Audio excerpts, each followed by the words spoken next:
Yeah, and I think that's really fascinating area actually, and it is, desirability is such, to use the word again, desirable thing. It's such a alluring thing.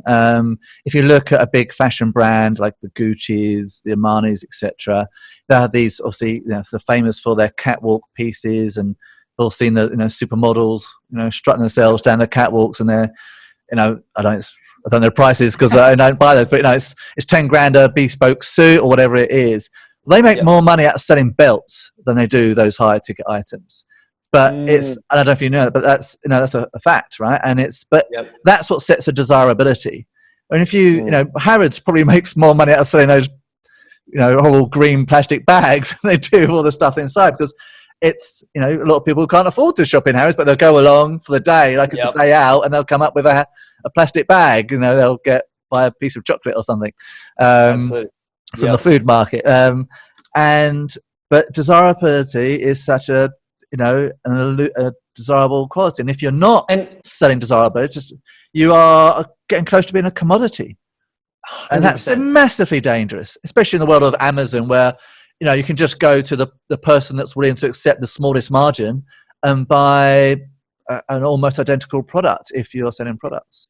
Exactly right. And that's where you compete on price. And so, frightening. And it's a game which we want to avoid, and particularly as business owners, it can be crippling. Yeah. And particularly as a business grows, there's so many examples of businesses that grow but make less money.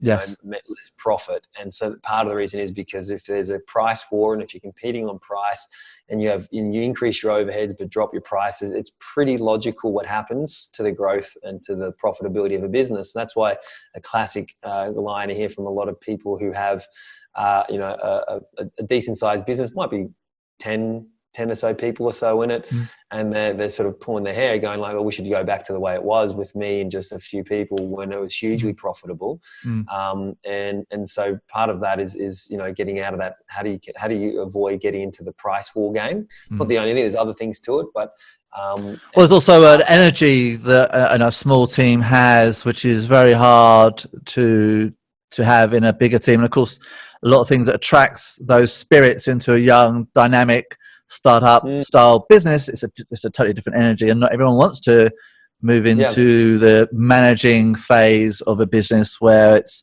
about penetrating different markets with similar products. It's a different game, right?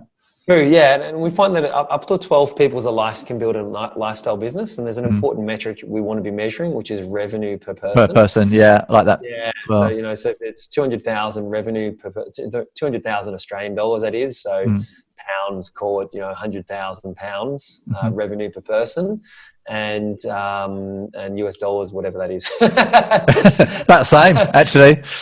Yeah.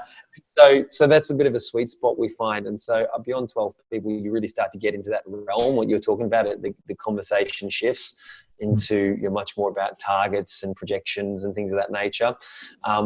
But effectively, if the way to sort of play the game of effectively where you are selling ideas and competing on value versus competing on price is really getting back to what we were saying before, is about codifying what is it that you do brilliantly.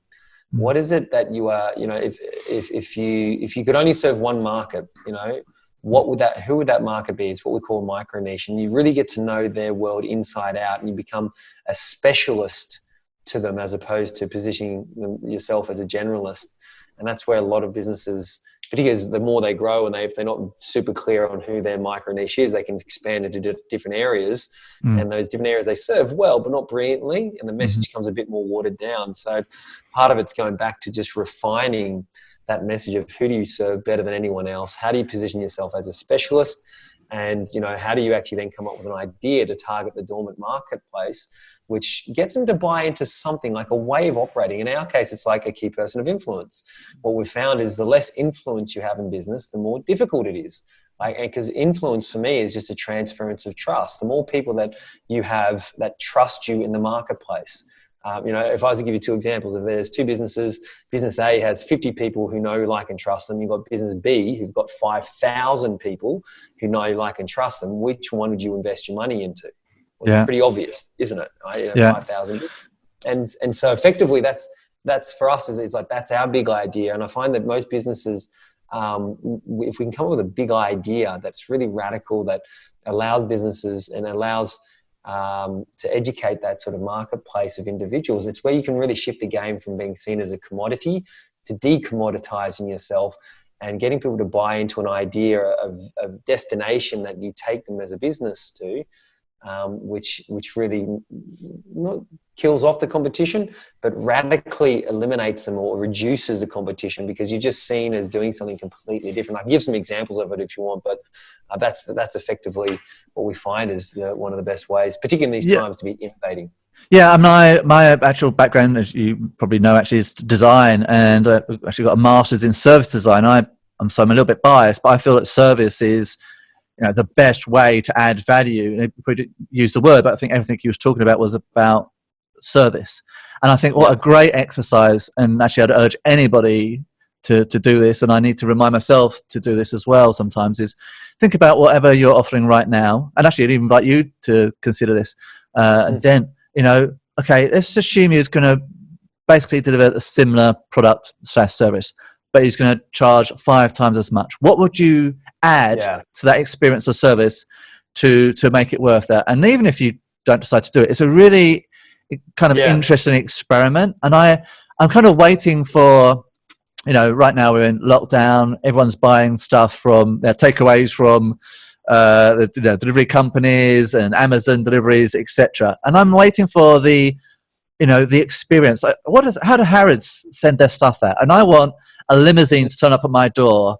I want a little chime. The door opens. I want the whole street to see some guy in a fancy, top hat and towels deliver my whatever it is, my crystal necklace or whatever it is. Would that add something to the experience? Damn right it would. And especially the luxury end, it's about showing off. It's opulence. That's why we buy those items. There should be a delivery option to that. Do you want the luxury delivery or the standard delivery? It's an extra £100 for the luxury. Damn it! It's the wife's birthday. It's anniversary. I'll take the luxury option, right? And luxury, and so service has always had a phenomenal markup.